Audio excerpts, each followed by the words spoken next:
अभाव से प्रचुरता की ओर। रवि की वित्तीय जागरण गाथा। अध्याय 1। अभाव का अंधकार।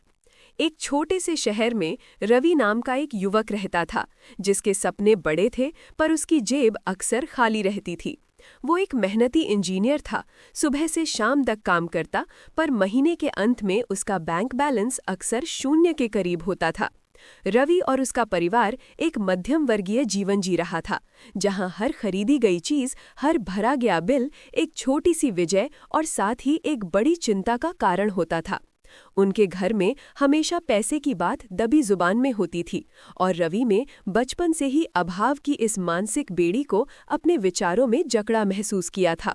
उसे लगता था कि पैसा कमाने के लिए बहुत मेहनत करनी पड़ती है और फिर भी वो कभी पर्याप्त नहीं होता। ईएमआई का बोझ, बच्चों की शिक्षा का खर्च और घर के बढ़ते बिलों ने रवि को अक्सर रात भर जगाए रखा। उसकी पत्नी प्रिया भी चिंतित रहती, पर वो रवि को हमेशा सहारा देती। एक दिन उनके घर की छत की मरम्मत का अचानक खर्च आ गया, जो उनकी छोटी सी बचत को भी निगल गया। इस घटना ने रवि को पूरी तरह से तोड़ दिया। वो अपनी डेस्क पर बैठा खाली चेकबुक को घूर रहा था और उसके मन में एक ही सवाल गूंज रहा था, मैं इतना काम करता हूँ, फिर भी क्यों मैं हमेशा पैसे की कमी महसूस करता हूँ? क्या ये जीवन भर का चक्र है? उसके अंदर एक गहरा बदलाव की चाह जागृत हुई, एक ऐसी चाह जिसने उसे उस अंधकार से निकलने का रास्ता ढूंढने के लिए प्रेरित किया, जिसे उसने अभाव का अंधकार नाम दिया था। अध्याय 2। एक अप्रत्याशित मुलाकात। रवि की अंदरूनी उथल-पुथल ने उसे नए रास्तों की तलाश में धकेल दिया। वो पहले से भी अधिक मेहनत करने लगा, पर उसे जल्द ही एहसास हो गया कि केवल कड़ी मेहनत ही समस्या का समाधान नहीं है। एक शाम रवि अपनी निराशा के साथ शहर के पुराने पुस्तकालय में बैठा था, जहां वो वित्तीय प्रबंधन पर कुछ किताबें तलाश रहा था। उसकी आंखें एक पुरानी धूल भरी किताब पर पड़ीं, जिसका शीर्षक था धन की मानसिकता। जैसे ही उसने उसे खोला, एक शांत सौम्य आवाज उसके पास गूंजी, लगता है आप सही जगह पर हैं युवा मित्र। रवि ने ऊपर देखा। उसके सामने एक बुजुर्ग सज्जन खड़े थे, जिनकी आंखों में गहरी समझ और चेहरे पर संतोष की एक शांत मुस्कान थी। ये थे प्रोफेसर आनंद, शहर के एक प्रसिद्ध अर्थशास्त्री और एक बेहद सफल निवेशक, जिन्हें रवि ने अखबारों में पढ़ा था। प्रोफेसर आनंद ने रवि की मेज पर रखी किताब की ओर इशारा करते हुए कहा, ये किताब सिर्फ धन के बारे में नहीं है, बल्कि उस सोच के बारे में है जो धन को आकर्षित करती है और उसे बनाए रखती है। रवि ने हिचकिचाते हुए अपनी परेशानियों का जिक्र किया। प्रोफेसर आनंद ने धैर्य से सुना और अंत में मुस्कुराते हुए कहा, धन केवल कमाने से नहीं आता, बल्कि इसे बुद्धिमानी से समझने, बचाने, निवेश करने और प्रबंधित करने से आता है। तुम्हारी समस्या मेहनत की कमी नहीं, बल्कि धन के प्रति तुम्हारी सोच का अभाव है। ये एक छोटा सा वाक्य था, पर ये रवि के लिए एक बिजली के झटके जैसा था। उसने प्रोफेसर आनंद से मार्गदर्शन मांगा और प्रोफेसर ने सहर्ष स्वीकार किया, जिससे रवि की जीवन यात्रा में एक नया अध्याय शुरू हुआ। अध्याय 3। मानसिकता का बीज। प्रोफेसर आनंद के साथ रवि की मुलाकातें शुरू हो गईं। पहली ही बैठक में प्रोफेसर ने रवि से पूछा, रवि, तुम धन के बारे में क्या सोचते हो? रवि ने जवाब दिया, ये एक जरूरी चीज है, पर यह हमेशा तनाव और चिंता का कारण बनती है। प्रोफेसर आनंद मुस्कुराए, यही तुम्हारी मूल समस्या है। तुम धन को एक बोझ मानते हो, एक शत्रु मानते हो, जबकि इसे तुम्हारा सबसे अच्छा मित्र होना चाहिए। धन केवल भौतिक वस्तु नहीं, ये एक विचार है, एक ऊर्जा है। जब तक तुम अपनी सोच को अभाव से प्रचुरता की ओर नहीं मोड़ोगे, तब तक तुम कभी भी वास्तविक और स्थायी धन का अनुभव नहीं कर पाओगे। प्रोफेसर आनंद ने रवि को प्रेरक मानसिकता का अर्थ समझाया। उन्होंने कहा कि ये केवल सकारात्मक सोचने के बारे में नहीं है, बल्कि धन को सम्मान देने, उसके सिद्धांतों को समझने और उसे अपने जीवन में एक सकारात्मक शक्ति के रूप में स्वीकार करने के बारे में है। तुम्हारा दिमाग एक बगीचे की तरह है, प्रोफेसर ने समझाया। जो बीज तुम बोओगे वही काटोगे। अगर तुम अभाव के बीज बोओगे तो अभाव ही पाओगे। अगर तुम प्रचुरता के बीज बोओगे तो प्रचुरता ही तुम्हारे जीवन में फलेगी फूलेगी। उन्होंने रवि को ये भी समझाया कि धन कमाने के पीछे का उद्देश्य भी महत्वपूर्ण है। यदि उद्देश्य केवल अपनी जरूरतों को पूरा करना है तो धन की सीमा बनी रहेगी। लेकिन यदि उद्देश्य विकास, स्वतंत्रता और दूसरों की मदद करना है तो धन के द्वार खुलते चले जाएंगे। रवि के लिए ये सब नया था। वो हमेशा से सोचता था कि पैसा केवल भौतिक चीजों से जुड़ा है, पर प्रोफेसर आनंद उसे एक बिल्कुल नए आयाम से परिचित करा रहे थे। ये सिर्फ पैसों के बारे में नहीं था, ये जीवन जीने के एक नए दर्शन के बारे में था। अध्याय 4, बुद्धिमानी से समझना और बचाना। मानसिकता में बदलाव की नींव रखने के बाद प्रोफेसर आनंद ने रवि को वित्तीय साक्षरता के व्यावहारिक पाठ पढ़ाना शुरू किया। सबसे पहले तुम्हें अपने धन को समझना होगा, प्रोफेसर ने कहा। ये कहाँ से आता है, कहाँ जाता है और कहाँ इसे जाना चाहिए। उन्होंने रवि को एक विस्तृत बजट बनाने के लिए कहा। रवि ने कभी अपने खर्चों पर इतना ध्यान नहीं दिया था। उसे एहसास हुआ कि छोटी छोटी अनावश्यक चीजों पर वो कितना पैसा खर्च कर रहा था, जो महीने के अंत में एक बड़ी रकम बन जाती थी। प्रोफेसर ने खुद को पहले भुगतान करो के सिद्धांत से परिचय कराया। जैसे ही तुम्हारी आय आती है, उसका एक निश्चित प्रतिशत तुरंत बचत या निवेश के लिए अलग कर दो। इसे ऐसे समझो जैसे ये एक बिल है जिसे तुम्हें सबसे पहले चुकाना है, लेकिन ये बिल खुद तुम्हारे भविष्य के लिए है। रवि ने शुरू में इसे मुश्किल पाया। उसे लगा कि उसकी पहले से ही तंग बजट में से और पैसा निकालना असंभव है, पर प्रोफेसर ने उसे समझाया कि ये सिर्फ एक आदत बनाने की बात है। उन्होंने रवि को अपने खर्चों को जरूरी और चाहत में विभाजित करना सिखाया। रवि ने अपनी कॉफी की दुकानों की यात्राओं को कम किया, अनावश्यक गैजेट्स खरीदने से बचा और बाहर खाने की आदतों पर नियंत्रण रखा। हर महीने वो अपनी आय का 10% बचाने में कामयाब रहा। ये छोटी सी शुरुआत थी, पर रवि ने अपनी बचत को बढ़ते हुए देखकर एक नया आत्मविश्वास महसूस किया। ये सिर्फ पैसा नहीं था, ये नियंत्रण की भावना थी, एक ऐसी भावना जो उसने पहले कभी महसूस नहीं की थी। उसने सीखा कि बचत कोई त्याग नहीं, बल्कि भविष्य की स्वतंत्रता का निवेश है। अध्याय 5, निवेश की कला। बचत की आदत डालने के बाद अगला कदम था निवेश। प्रोफेसर आनंद ने रवि को समझाया, बचत केवल धन को सुरक्षित रखती है, लेकिन निवेश उसे बढ़ाता है। अगर तुम अपने पैसे को काम पर नहीं लगाओगे तो वो मुद्रास्फीति के कारण धीरे धीरे अपना मूल्य खो देगा। प्रोफेसर ने रवि को निवेश के विभिन्न माध्यमों से परिचित कराया: stock, mutual fund, real estate, bonds. उन्होंने हर एक के जोखिम और प्रतिफल का संतुलन समझाया। निवेश विज्ञान और कला का मिश्रण है, प्रोफेसर ने कहा। तुम्हें बाजार को समझना होगा, कंपनियों का विश्लेषण करना होगा और सबसे महत्वपूर्ण, अपने भावनात्मक आवेगों को नियंत्रित करना होगा। प्रोफेसर ने रवि को कंपाउंडिंग की शक्ति समझाई, जिसे उन्होंने दुनिया का 8वां आश्चर्य कहा।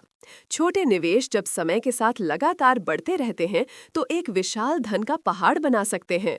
उन्होंने रवि को धैर्य और दीर्घकालिक दृष्टिकोण अपनाने की सलाह दी। निवेश कोई जल्दी अमीर बनने की योजना नहीं है, उन्होंने जोर दिया। यह धन के निर्माण की एक धीमी और स्थिर प्रक्रिया है। रवि ने छोटे पैमाने पर शुरुआत की। उसने प्रोफेसर की सलाह पर कुछ स्थापित म्यूचुअल फंड्स में नियमित रूप से निवेश करना शुरू किया।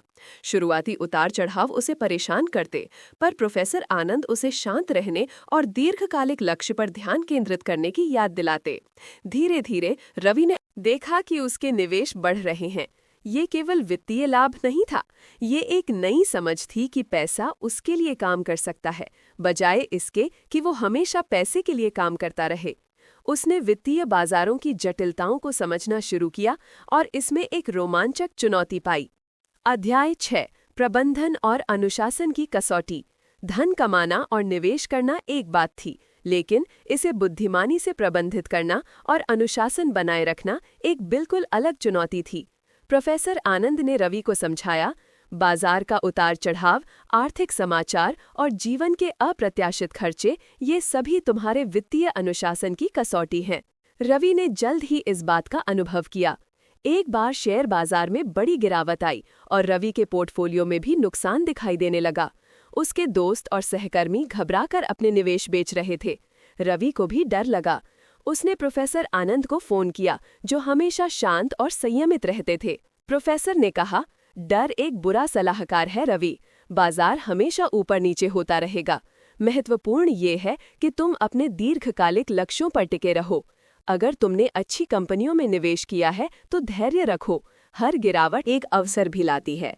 प्रोफेसर ने रवि को भावनात्मक रूप से निवेश के निर्णय न लेने की सलाह दी। उन्होंने बताया कि अक्सर लोग लालच या डर के कारण गलत निर्णय लेते हैं। उन्होंने रवि को एक वित्तीय योजना बनाने और उस पर टिके रहने के लिए प्रोत्साहित किया, चाहे बाहरी परिस्थितियां कुछ भी हों। रवि के जीवन में कुछ प्रलोभन भी आए। उसके कुछ दोस्त एक महंगी कार खरीदने के लिए उसे उकसा रहे थे, जबकि उसका वित्तीय लक्ष्य अभी भी घर खरीदने का था। रवि को कुछ समय के लिए यह विचार लुभाने वाला लगा, पर उसने प्रोफेसर के शब्दों को याद किया। हर खर्च या निवेश तुम्हारे लक्ष्यों की ओर एक कदम होना चाहिए या उससे दूर ले जाने वाला। उसने वित्तीय अनुशासन बनाए रखा। उसने कार खरीदने के बजाय अपने निवेश को बढ़ाना जारी रखा और अपने लक्ष्यों के प्रति प्रतिबद्ध रहा। ये केवल धन का प्रबंधन नहीं था, ये आत्मनियंत्रण और अपनी इच्छाओं पर विजय प्राप्त करने का अभ्यास था। रवि ने सीखा कि सच्चा वित्तीय प्रबंधन केवल संख्याओं के बारे में नहीं है,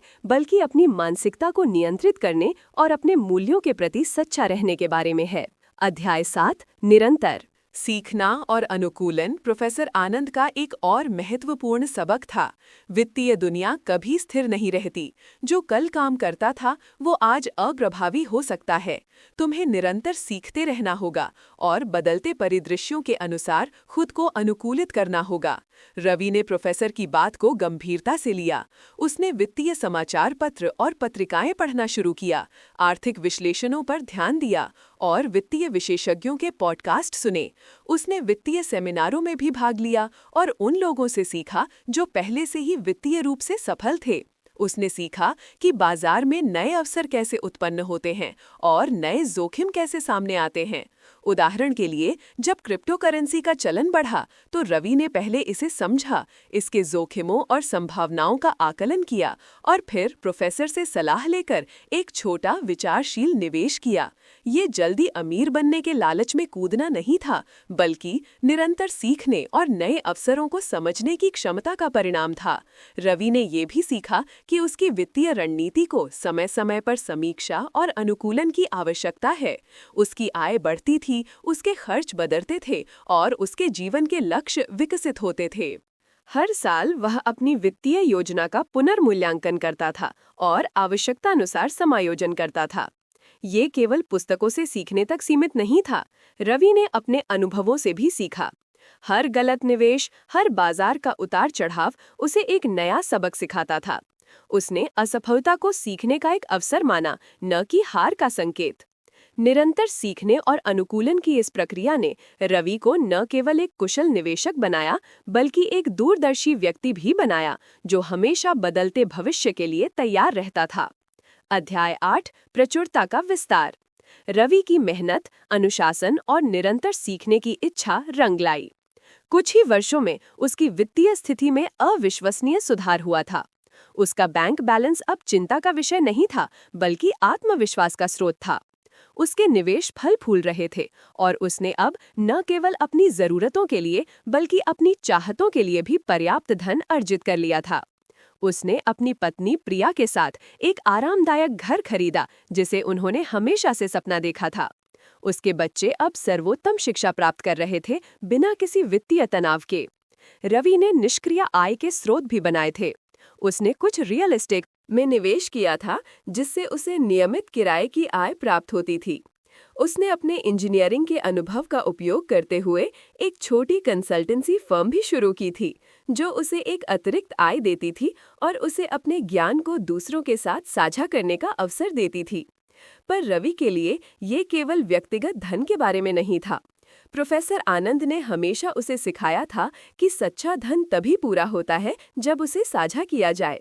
रवि ने अपने समुदाय में वित्तीय साक्षरता कार्यक्रमों में भाग लेना शुरू किया, जहां वह लोगों को वही सबक सिखाता था जो उसने प्रोफेसर आनंद से सीखे थी। उसने छोटे व्यवसायों को सलाह दी और उन्हें अपने वित्त को बेहतर ढंग से प्रबंधित करने में मदद की। उसने कुछ स्थानीय परोपकारी कार्यों में भी योगदान दिया, ये जानते हुए कि सच्ची प्रचुरता बांटने में है। अब रवि अभाव में नहीं, बल्कि प्रचुरता में जी रहा था। न केवल वित्तीय प्रचुरता, बल्कि मानसिक, भावनात्मक और आध्यात्मिक प्रचुरता भी। वह अब एक मार्गदर्शक बन गया था, जो दूसरों को अपने वित्तीय सपनों को प्राप्त करने में मदद करता था। अध्याय 9 धन का साम्राज्य, एक स्थायी विरासत। कई दशकों बाद रवि अब प्रोफेसर आनंद की तरह ही एक शांत, अनुभवी और ज्ञानी व्यक्ति बन चुका था। उसने न केवल अपने लिए बल्कि अपनी आने वाली पीढ़ियों के लिए एक स्थायी धन का साम्राज्य बनाया था। ये साम्राज्य केवल पैसों का नहीं था, बल्कि ज्ञान, वित्तीय अनुशासन, दूरदर्शिता और सबसे बढ़कर सही प्रेरक मानसिकता का था। उसने अपने बच्चों और पोते पोतियों को बचपन से ही वित्तीय साक्षरता के सिद्धांतों से परिचित कराया। उसने उन्हें सिखाया कि पैसे का सम्मान कैसे करें, इसे बुद्धिमानी से कैसे बचाएं, निवेश करें और प्रबंधित करें। उसने उन्हें अभाव से प्रचुरता की यात्रा की अपनी कहानी सुनाई, यह समझाने के लिए कि धन की असली शक्ति बाहरी परिस्थितियों में नहीं बल्कि व्यक्ति की सोच में निहित है। रवि ने अपने जीवन में एक ऐसे संतुलन को प्राप्त किया था जिसकी उसने कभी कल्पना भी नहीं की थी। वो अपने परिवार के साथ गुणवत्तापूर्ण समय बिताता था, अपने शौक पूरे करता था और समाज में सक्रिय रूप से योगदान देता था। उसे अब पैसे की चिंता नहीं सताती थी, बल्कि वो अपने धन का उपयोग एक बेहतर दुनिया बनाने के लिए करता था। उसने एक फाउंडेशन की स्थापना की जो युवा उद्यमियों को वित्तीय शिक्षा और प्रारंभिक पूंजी प्रदान करता था, जिससे कई अन्य लोगों को भी अपनी वित्तीय यात्रा शुरू करने में मदद मिली। रवि का जीवन इस बात का प्रमाण था कि सच्चा धन केवल धन दौलत से नहीं आता, बल्कि एक ऐसे जीवन से आता है जहां व्यक्ति अपने मूल्यों के साथ जीता है, दूसरों की मदद करता है और एक स्थायी विरासत छोड़ जाता है। उसने केवल पैसा नहीं कमाया था, उसने जीवन का सही अर्थ समझा था और उसे पूरी तरह से जिया था। अध्याय 10 निष्कर्ष, प्रेरक मानसिकता की शक्ति। एक सर्द शाम को रवि अपने बगीचे में प्रोफेसर आनंद के साथ बैठा था, जो अब और भी वृद्ध और शांत दिख रहे थे। उनकी आंखें रवि की सफलता और संतुष्टि को देखकर चमक रही थीं। रवि, प्रोफेसर आनंद ने एक गहरी सांस लेते हुए कहा, तुमने मेरी अपेक्षा से कहीं अधिक हासिल किया है।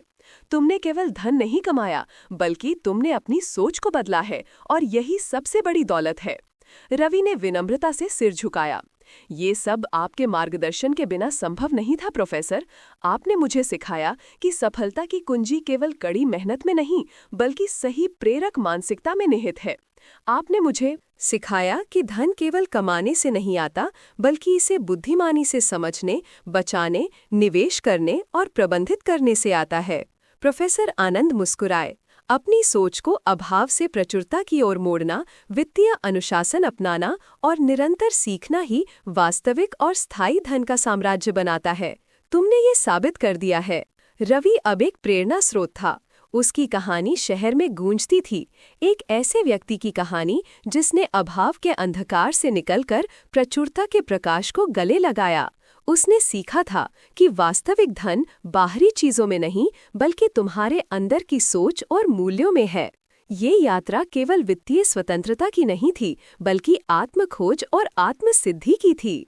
रवि ने पाया था कि जब तुम धन के प्रति अपनी मानसिकता को बदलते हो, तो तुम केवल अपना भाग्य नहीं बदलते, बल्कि तुम अपने चारों ओर की दुनिया को भी बदलने की शक्ति प्राप्त कर लेते हो। ये एक ऐसी विरासत थी जो धन से कहीं अधिक मूल्यवान थी, एक ऐसी विरासत जो आने वाली पीढ़ियों को प्रेरित करती रहेगी।